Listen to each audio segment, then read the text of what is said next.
अस्सलाम वालेकुम। हमने इससे पहले के सबक में रोटी नामा शुरू किया था, जो नज़ीर अकबर आबादी की लिखी हुई एक रोटी नामा है। इसमें रोटी की अहमियत को शायर ने यहाँ पर बताने की कोशिश की है कि रोटी इंसान की ज़िंदगी में कितनी अहमियत रखती है। जब एक फ़कीर से पूछा गया कि चाँद और सूरज तुम्हारी निगाह में क्या है, तो उसने कहा कि चाँद और सूरज तो गोल गोल होते हैं, रोटी भी गोल गोल होती है। मुझे नहीं पता कि अल्लाह ताला ने चाँद और सूरज क्यों बनाया, बल्कि मुझे ये पता है कि रोटी से इंसान का पेट भरता है। मतलब यह है, यहाँ पर शायर ये बताना चाह रहा है कि चाहे पैसे वाला आदमी हो, चाहे गरीब आदमी हो, उसकी नज़र में दुनिया की कोई चीज़ जब तक अहमियत नहीं रखती, जब तक कि रोटी उसके पेट में ना चली जाए।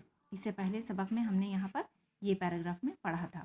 अब यहाँ देखेंगे, इस बंदों में, दोनों बंदों में शायर कहना चाहता है, रोटी न पेट में हो तो फिर कुछ जतन न हो, मेले की सैर ख्वाहिशे बागो चमन न हो, भूखे गरीब दिल की खुदा से लगन न हो, सच है कि सच है किसी सच है कहा किसी ने भूखे भजन न हो।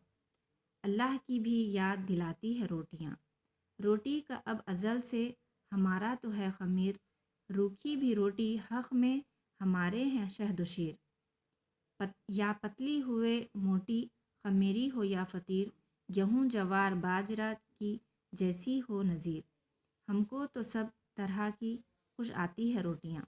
शायर यहाँ कहते हैं कि रोटी ना पेट में हो तो फिर कुछ जतन ना हो। जतन माने काम।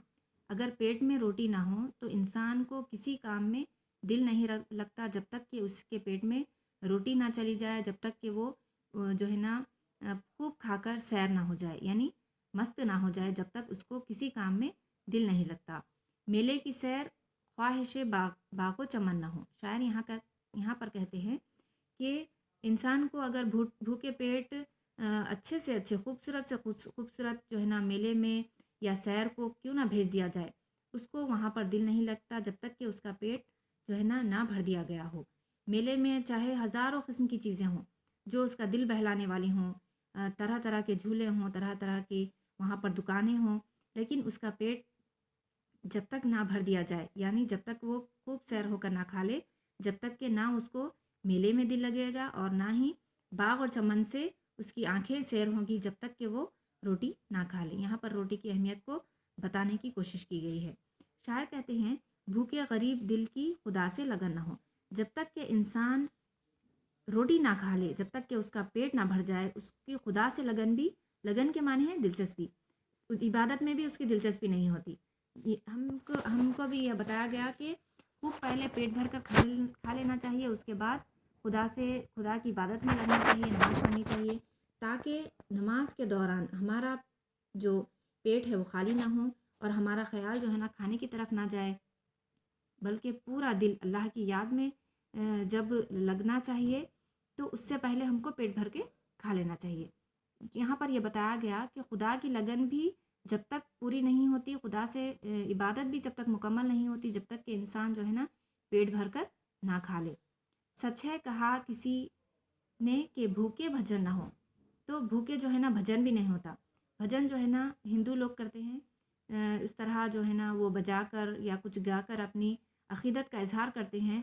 तो भूखे पेट जब होते हैं तो उनकी भजन में भी उनका दिमाग नहीं रहता, उनका दिल नहीं रहता, जब तक कि वो पेट भर कर ना खा लें। अल्लाह की भी याद दिलाती है रोटियाँ, यानी जब इंसान जो है ना पेट भर के खा लेता है, खूब सैर हो जाता है, तो अल्लाह की याद करता है, अल्हम्दुलिल्लाह कहकर उसकी तारीफ़ बजा लाता है कि अल्लाह ताला ने मुझे पेट भर कर खिला दिया। तो अल्लाह की याद दिलाने के लिए भी रोटी हमको बहुत ज़्यादा ज़रूरी है, तभी हमें अल्लाह याद आता है। रोटी का अब अज़ल से है, से हमारा तो है ख़मीर, यानी रोटी का रिश्ता इंसान से जब से कि वो पैदा हुआ, जब से जो है आदम अलैहिस्सलाम पैदा हुए हैं, जब से इंसान का जो है ना रोटी से एक रिश्ता बन गया है। तो अज़ल से, यानी अज़ल माने इब्तिदा, इब्तिदा से रोटी का रिश्ता है, चाहे वो ख़मीरी रोटी हो। ख़मीर के माने हैं गूंधा हुआ आटा, यानी एक दिन पहले जो आटा गूंद कर रख दिया जाता है तो उसमें थोड़ी सी खटास आ जाती है, तो उसको क्या कहते हैं, ख़मीर कहते हैं। रूखी भी रोटी हक़ में हमारे हैं शहद व शीर। यहाँ पर शायर कहते हैं कि चाहे रोटी روکھی ہو، اس کے ساتھ سالن ہم کو نہ دیا جائے، تب بھی وہ ہماری نظر میں کیسی ہے؟ شہد اور شیر یعنی دودھ کی طرح میٹھی ہم کو نظر آتی ہیں، کیونکہ ہم بھوکے ہوتے ہیں۔ یا پتلی ہوئے موٹی خمیری ہو یا فطیر،